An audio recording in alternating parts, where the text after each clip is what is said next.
علماء کرامو د طرف نه یو میسج جاری شوی ده.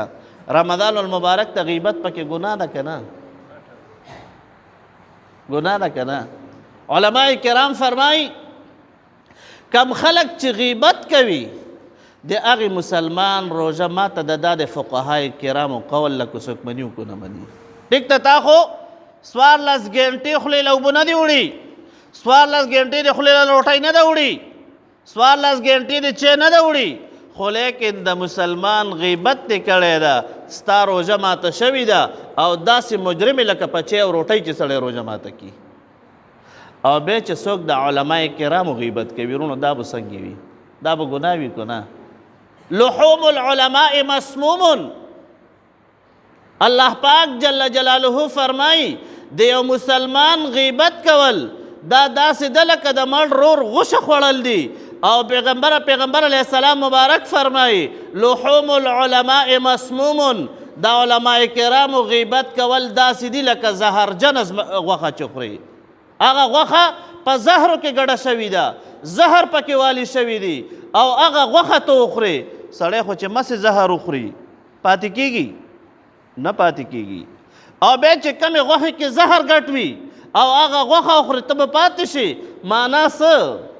یعنی تا ته به آخرت کې قیامت کې الله پاک جل جلاله دومره سزا درکوي لکه څومره چې په زهرجنې غوښې باندې تا ته دنیا کې تکلیف رسي. نو لهذا بعض خلک په موبایلو لګې دي د علماء کرامو سرونه کټ کی کټ، څوک پې د سپي سرو لګي، څوک پې د خر سرو لګوي. نبی کریم صلی الله علیه وسلم مبارک فرمایي من اکرم عالما فقد اکرمنی. چا چې د عالم عزت کو د زما عزت کو، چا چې د پیغمبر علیه السلام مبارک عزت کو د الله جل شانه عزت کو، چا چې د الله جل شانه عزت کو دا به چرته دی وروره؟ دا به جنت ته دی. چا چې د عالم بې احترامي وکړه د پیغمبر علیه السلام بې احترامي وکړه، چا چې د پیغمبر علیه السلام بې احترامي وکړه د الله جل شانه بې عزتي وکړه، چا چې د الله جل شانه بې عزتي وکړه به چرته دی؟ جهنم ته به ځي که نه؟ نو وروڼو د دې نه ځان وساتئ. ګورئ دا درته قسم دی، دا درته زه دا وایم ګورئ آخرت مو تباه کیږي، والله چې آخرت مو تباه کیږي. قسم سره ویم چې په دې خلکو باندې خوله مه خوځوئ. ګورئ والله تباه کیږئ. او مونږ د تاسو خیرخوا یو، تاسو د مونږ وروڼه یئ، مونږ تاسو ته ښه لاره ښایو، مونږ تاسو ته آخرت ښایو، مونږ تاسو ته د جنت لاره ښایو. یاره تاسو نه ما څه مقصد شته څه؟ الحمدلله تاسو ما پیژنئ، تحدیث بالنعمت وایم، زه ستاسو د دې کلي سړی یم. الحمدلله ما له خدای پاک جل شانه دومره سره کړي دي چې تاسو ما پیژنئ. خو لیکن وروڼو ستاسو خیرخوا یو. ګورئ د علماء کرامو نه ګورئ ژبې وباسئ. امام محمد ابن حسن شیبانی رحمه الله فرمایي دا د هغه قول ده، دا فتوه ده ښه.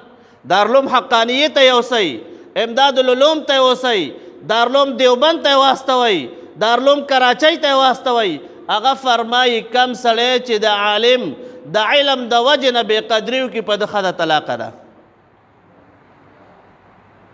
او دا چې کله وفات شو امام محمد ابن حسن شیبانی رحمه الله چا خوب کې ولیدلو وی حضرت څه معامله وشوه؟ لوی عالم و دا ښه.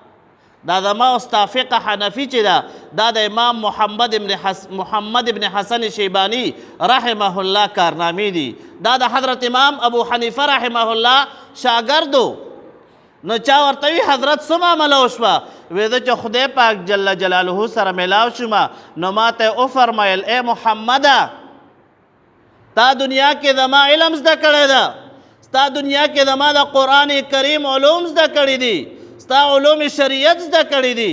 د دې دپاره خو مې درته نه دي ښودلي چې تا اور کې واچومه، تا جهنم کې واچوم. نه ته صاحب العلم یې، لهذا تا د جنت فیصله مې کړې ده.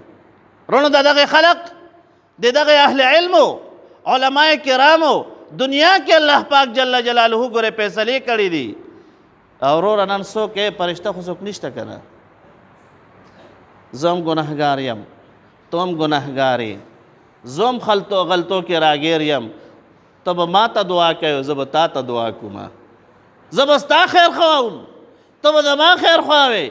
نبی کریم صلی الله علیه وسلم مبارک فرمایي الدین النصیحه، دین ګوره ټوله خیرخواهي ده. که ته ځان ته مسلمان وای زه به ستا خیر خواهم، که ته ځان ته مسلمان وای ته به زما خیر خواوې. زه به ستا په خوشحالۍ خوشحالوم، زه به ستا په غم خفه ومه، ته به زما په خوشحالۍ خوشحال وې، ته به زما په غم خفه وې. او که نه دې ته حالت راغو چې مړه بس کم ځای راونیسم او کم دی کې وروره ګوره بیا د ایمان کمی ده. الله پاک جل جلاله به درنه ګوره بیا تپوس کوي. نو وروڼو دا یو عرض کوم د موبایلو باندې په دې خو څه کېږي نه که نه که د ما په سر باندې څوک سر ولګوي نو څه چل به وشي؟ خو بې عزتي خو ده که نه، تکلیف خو رسي. پیغمبر مبارک علیه السلام خو دې خفه کو که نه چې د هغه وارث دې خفه کو. پیغمبر علیه السلام مبارک ته خفه کو چې پیغمبر علیه السلام مبارک ته خفه کو. الله پاک جل جلاله دې خفه کو. او چې الله پاک جل شانه دې خفه کو تباه یې که نه، د تباهي نه غیر بل څه کیدی شي وروڼو. نو تاسو ته د عرض کوم د رمضان المبارک میاشت ته پارټۍ نه جدا خبره ده. څوک په یو پارټۍ سره لګی وي، څوک په بلې پارټۍ سره.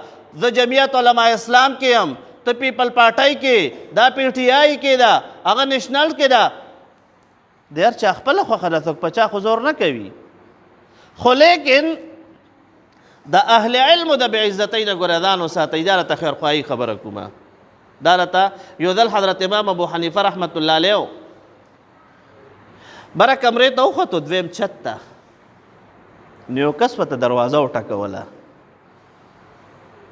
چې هغه به راکوشو، هغه به آرام فرمایلو، ده به ورته دروازه وټکوله چې هغه به راکوشو، هغه به ورته بچیه څه دي؟ یاره استاد جي مسله رانه هېره شوه، تپوس مې کولو خو هېره شوه رانه. او د ده مقصد څو؟ هغه ته تکلیف ورکول. چې هغه به بیا کمرې ته لاړو، چې سملاستو به ده به ته بیا ګیټ وټکولو، او به بیا راکوشو، وی بچیه څه یې؟ وی یاره استاد جي مسله رانه بیا هېره شوه. نو دوه درې ځلې چې داسې وشو نو یو ځل ورته وایي وی صیب دا د انسانانو ګندګي نه ده، دا یې ورته یاده که. وی دا خواږه وي کوتراخه. نو دا څه تپوس ده؟ حضرت امام ابو حنیفه رحمت الله علیه ورته وفرمیل وی بچی اول کې خواږه وي او بیا وروسته تراخه شي. نو هغه ورته وایي صیب ولې تا خوړلې دي څه؟ دا څومره بې عزتي ده. هغه ورته وایي نه اخو عاقل شخصیت و.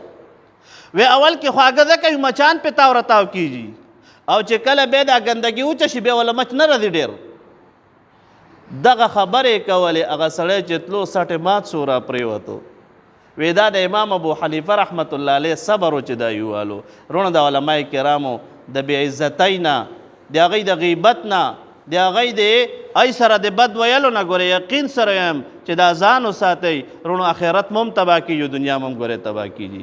الله پاک جل جلاله دې موږ ټولو ته هدایت نصیب کړي، او خدای پاک جل شانه دې د دې رمضان المبارک د برکته چې کم مبارکه میاشت ده، او خدای پاک جل شانه پکې رحم فرمایي، د جهنم نه خلاصې نصیب کوي، مغفرت فرمایي، رحمت فرمایي. الله پاک جل جلاله دې موږ ټول د هغې مستحق جوړ کړي، او خپل فضل را باندې الله پاک جل جلاله نازل کړي. وروڼو د فقراو ګوره یقین سره هم ډېر خیال وساتئ ښه. بعضې خلک داسې وي ګوره تا سپینې کپړې اچولي دي که نه، نو وګوره چې محلې کې مې د ماشوم د ګاونډي د ماشوم مې کپړې اختر لشته او کو نشته، هغه خیال وساته. هغه وریجې راوړي دي اختر له که نه، د هغه خیال وساته. هغه بچی له کیړی اغستې دي که نه، د هغه خیال وساته. خدای پاک جل شانه به تعالی برکت درکوي. وصلی الله تعالی علی خیر خلقه سیدنا و مولانا